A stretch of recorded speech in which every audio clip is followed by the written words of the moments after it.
Doctor अंकित चतुर्वेदी जी। श्री राधे। महाराज जी, मैं एक आयुर्वेदिक चिकित्सक अधिकारी हूँ भरतपुर में। महाराज जी, मेरा एक प्रश्न है। कर्म मार्ग, भक्ति और ज्ञान मार्ग में विरोधाभास देखा जाता है, परंतु किस मार्ग में किसने चलने कहा? से। किसने कहा? किसने कहा? विरोधाभास कहाँ है? विरोधाभास तो संसार में, परमार्थ में तो विरोध शब्द है ही नहीं। ज्ञान, भक्ति और कर्म, ये तो एक ही बात को कहा जा रहा है अनेक शब्दों में। देखो, तुम्हें हम बताते हैं, हमें बताना विरोधाभास कहाँ है। जब हम परमार्थ में चलने की बात सोचते हैं तो सबसे पहले हमें सत और असत का ज्ञान करना होता है। हमें क्या त्यागना है और क्या स्वीकार करना है, समझ रहे ना? इसे शास्त्रीय ज्ञान कहते हैं, इसे वैराग्य भी कहते हैं। जब हम सत को जाना तो असत का त्याग किया। अब जिस सत को जाना, अब उस सत से हमें प्यार करना है, तन्मय होना है, उसमें स्थित होना है, उसी को भक्ति कहते हैं, उसी की उपासना करते हैं। उपासना वाणी से होती है, शरीर की चेष्टाओं से होती है, मन के संकल्प से होती है। अब जब उपासना करके सत वस्तु में हमारी स्थिति हो गई, तब हम ब्रह्म स्वरूप हो गए। ब्रह्मविद ब्रह्मैव भवति। भक्त स्वरूप में माया, ब्रह्म ये सब भूल गया, एक रहे हो नंदलाल। एक ही रहा, उधर ब्रह्म रहा, इधर ठाकुर जी के स्वरूप में हमने स्वीकार किया, तो माया नहीं, ब्रह्म नहीं, नहीं जीव नहीं काल, अपनी सुधि नारे एक रहे हो नंदलाल। मुझे तो कोई भी विरोधाभास नहीं नजर। आपको आया क्या नजर विरोधाभास? जैसे प्रभु जी, जैसे ज्ञान नहीं है और कर्म करे जा रहे हैं, जैसे ये पंखा चल रहा है, इसको ज्ञान नहीं है कि मैं क्या कर रहा हूँ, मतलब ये तो बस चल ही जा रहा है, ये इसको पता पंखा चल रहा है, तुम कर पंखा थोड़ी हो। तुम तो विवेकवान हो, इसमें विवेक है क्या? इसका उदाहरण मत दो, इसका उदाहरण उससे नहीं लगे, बेमतलब मूर्खता वाली बात नहीं। पंखा और तुम में अंतर है। पंखा एक जड़ वस्तु है जिसको हम चलाते हैं, बिजली के पावर से ऑन ऑफ हम करते हैं। तो तुम पंखा थोड़ी हो, तुम तो विवेकवान व्यक्ति हो। अब उदाहरण दीजिए जिसके द्वारा कर्म होता है, तुम्हें समझाएं। अंतःकरण चतुष्टय होता है, मन, बुद्धि, चित्त और अहंकार। बुद्धि का कार्य होता है निश्चय करना, मन का कार्य होता है मनन करना, चित्त का कार्य होता है चिंतन करना, अहंकार का कार्य होता है क्रिया को स्वीकार करना, कर्ता भोक्ता भाव।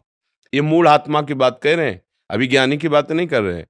अब हमें बुद्धि से निश्चय करना है कि किसे क्रिया विधान कहते हैं और किसे क्रिया निषेध कहते हैं।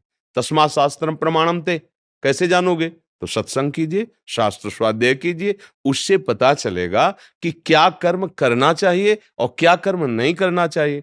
अब जब जान गए कि जो नहीं करना है उसका त्याग करना है और जो करना है उसकी उपासना करनी है, उसी में हमें अनुराग प्राप्त करना है, तो वही जो करना चाहिए उस कर्म को जब हम करते हैं तो हमारे अंदर का अहंकार निर्मल होता है। तब हमारा भाव खत्म हो जाता है कि मैं करता हूं। उसको दिखाई देता है कि तीनों गुणों के द्वारा गुणानुगुण वर्तन्ते मनुष्या पार्थ सर्वसा। अब वो उसके अंदर ज्ञान हुआ कि अभी तक जो मैं कर्म का कर्ता मानता रहा वो तो मैं हूं ही नहीं, ये तो हो रहा है। प्रकृति के तीन गुणों की प्रेरणा से, सात्विक राजसिक तामसिक गुण हो के प्रेरणा से कर्म हो रहा, मैं इसका दृष्टा हूं, मैं असंग हूं। अब वो ज्ञान में पहुंच रहा है, अब अपने स्वरूप में पहुंच रहा है। भक्त इसी को देखता है कि भगवान की कृपा, गुरुदेव की कृपा से मुझे सतमार्ग का ज्ञान हुआ। अब उन्हीं की कृपा से सतमार्ग का आश्रय लेकर आराधना करूं। मेरे में तो बल नहीं, अगर मैं करता होता तो पहले कर लेता, ये तो गुरु की कृपा। इसका भी अहंकार गलित हो गया। जहां अहंकार गलित हुआ, शुद्ध परमार्थ जागृत हो गया। अहंकार विमूढ़ आत्मा करता हमिति मन्यते, मैं ऐसा करता हूं, मैं ऐसा करूंगा, मैंने ऐसा किया, ये अहंकारी मूढ़ आत्मा का वचन है। इसमें विरोधभास कहाँ है? हमें विरोध बताओ। आपको लग रहा है विरोध? नहीं प्रभु जी। आप हमें बताइए। आप आए हो संशय निवृत्ति के लिए, तो आपके हृदय में कोई संशय नहीं रह जाना चाहिए इस विषय में। मतलब तीनों को लेके साथ में अपन चलें तो तीनों के साथ क्या भैया? जब हम आंख खोलते हैं, कुछ दृश्य देखते हैं, तो हमें एक एक आंख को थोड़ी आदेश देना पड़ता है। वो एक ही लक्ष्य होता है। लक्ष्य की तरफ चलो तो असत का त्याग, त्याग में जो अनुराग है, जिसे सत जाना, उसकी उपासना, तीनों बात एक ही तो है ना, अलग कहाँ है? अब उसे अलग अलग करके जो वर्णन किया जाता है वो बुद्धि का केवल खेल होता है। वो आंतरिक सिस्टम में नहीं होता है। सिस्टम में होगी तो एक ही बात है। हम बोल रहे हैं, आपको देख रहे हैं, हाथ चेष्टाएं कर रहे हैं, हम कुछ कर रहे हैं क्या? स्वाभाविक जहां जैसा जैसा हो रहा है ना, ऐसे ही बिल्कुल ये यंत्रवत चल रहा है।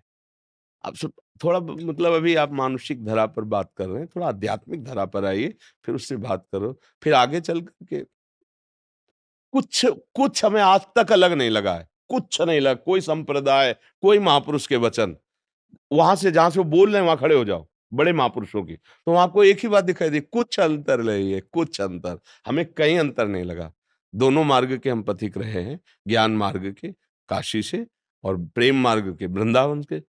दोनों दिव्य अपनी चरम सीमा का, अगर ज्ञान का तो बोध स्वरूप समुद्र है काशी विश्वनाथ भगवान का, और अगर प्रेम तो प्रेम समुद्र है वृंदावन। मुझे कहीं अलग नहीं लगा। आपको जब अलग लगे तो हमसे आके पूछ लेना कि यहाँ अलग लग रहा है, तो हम आपको बता देंगे। समझ में आ रहा है? जी।